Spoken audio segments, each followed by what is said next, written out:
Now आओ अब discuss करते हैं क्लिनिकल फीचर्स। बिफोर मैं तुम्हें क्लिनिकल फीचर्स में जाऊं तो आपको एक चीज दिमाग में रखनी है, एज। आपको एक चीज दिमाग में क्या रखनी है? क्या आपके घर में कोई एजेड आदमी है क्या? क्यों एज आपको याद रखनी है? क्योंकि इसका मोस्ट कॉमन कॉज क्या है? एज। अगर आपको एज पता है तो आप सब फीचर पता लगा दोगे। नाउ क्लिनिकल फीचर्स को हम स्टेजेस में बांटते हैं और वो स्टेजेस है that is your three stages. पहली स्टेज है माइल्ड स्टेज। पहली स्टेज कौन सी है? कितने साल के लिए होती है? 1 से 2 साल। कितने के लिए होती है? लुक, सबसे पहले माइल्ड मेमोरी लॉस होता है। कैसा लॉस होता है? फिर होता है recent memory loss. What is the recent memory loss? 24 hour वाली चीजें पेशेंट भूल जाएगा। जैसे सुबह ब्रेकफास्ट में क्या खाया था, याद रहेगा नहीं रहेगा? That loss is the recent memory loss. New learning difficulties. What is the new learning difficulty? कोई नई चीजें सीख नहीं पाएगा या कम पाएगा। Now delusion of name. Delusion of, तुम्हारा क्या नाम है? तुम्हारा नाम तो हिमांशु है। नहीं ना हिमानी है। This is the delusion of name. अरे हाँ या ना? तो माइल्ड स्टेज में हमको कितनी चीजें मिली? 4। पहला माइल्ड मेमोरी लॉस, दूसरा क्या मिला? Recent. What is the recent memory loss? 24 hour की चीजें। कैसे पता लगाओगे? आपने ब्रेकफास्ट में क्या खाया था? New learning difficulty and delusion of name. Next stage that is the moderate. Next stage that is the कितने साल के लिए रहती है? 2 से लेके 10 साल। क्या मेमोरी लॉस ज्यादा होगा या कम होगा? ज्यादा। मॉडरेट मेमोरी लॉस, यहां पे पेशेंट डिसओरिएंटेड रहेगा। कैसा रहेगा? मतलब पर्सन को टाइम, प्लेस, एनवायरमेंट के बारे में पता। That's unknown about the time, place and environment. Aphasia. What is aphasia? Patient बोल पाएगा नहीं बोल पाएगा? क्योंकि उसके पास शब्द ही नहीं होंगे। उसकी जो वोकैबुलरी है, उसके जो शब्द है वो क्या खत्म हो गए क्या? Yes sir, that is the aphasia. The very very important confabulation. What is the confabulation? Memory filling gap.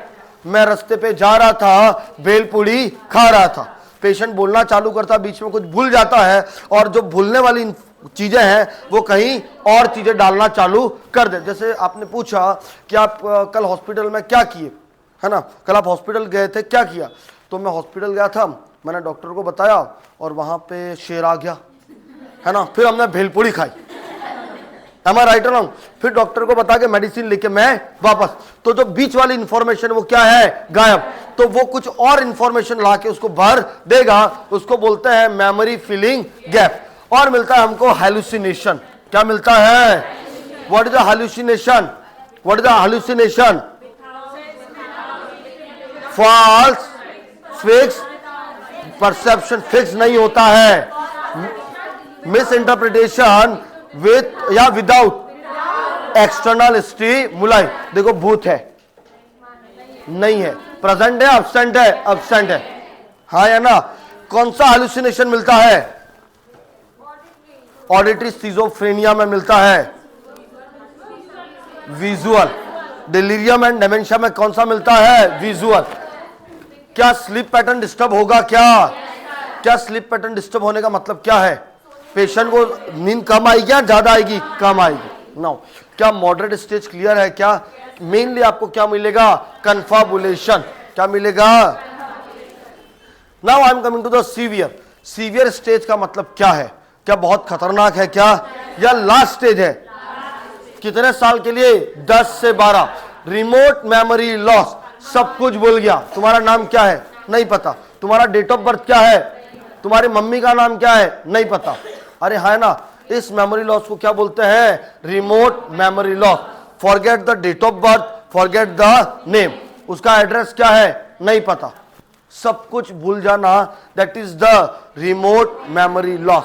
Urinary incontinence and faecal. अब पर्सन को ये तक नहीं पता है कि मुझे बाथरूम कहाँ करना है, मुझे वॉशरूम कहाँ, अंदर ही कर देगा क्या? Yes sir. Complete memory loss including the short term and. Clear है क्या? कितनी स्टेज है? 3। Mild, moderate and severe. क्या यहां पे पेशेंट रमता जोगी हो जाएगा क्या? व्हाट इज मीनिंग ऑफ रमता जोगी? अवे फ्रॉम होम, घूमने लग जाएगा, क्या बोलते हैं उसको? वॉन्डरिंग, क्या बोलते हैं? हाँ, उस टर्मिनोलॉजी का क्या नाम है? फ्यूग, फ्यूग, FUGE, फ्यूग, है ना। पेशेंट हर कहीं घूमने लग जाता है, पेशेंट अपने घर से भी दूर चला जाता है, ऐसे पेशेंट को आईडी बैंड बांधोगे क्या? क्यों आईडी बैंड बांधोगे? क्योंकि मेमोरी लॉस है। क्या है डिसऑर्डर का नाम? अल्जाइमर। डिसऑर्डर का नाम क्या है? क्या तुम्हें यह समझ में आ रहा है क्या? Yes sir. चलिए आगे बढ़ता हूं। The next that is the pathophysiology. Yes yes, है ना। नाउ प्लीज बात मत करो, आ जाओ। नाउ इटियोलॉजिकल फैक्टर, भाई पानी पी लो रे, है ना। Now due to the aetiological factor, हमारे पास इटियोलॉजिकल फैक्टर क्या है? एज।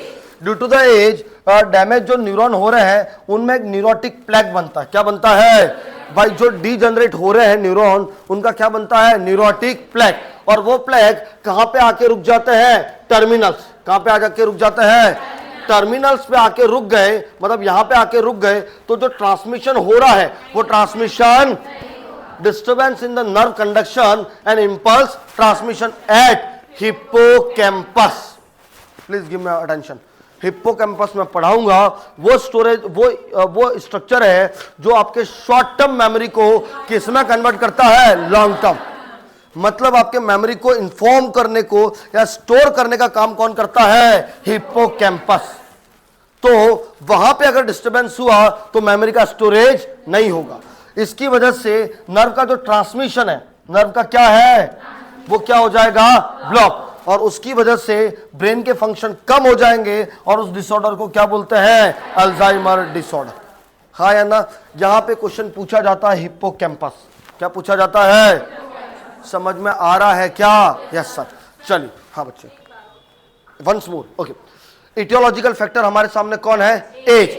एज के कारण न्यूरो डिजनरेशन हो रहा है क्या? उसकी वजह से बनते हैं न्यूरोटिक प्लेग।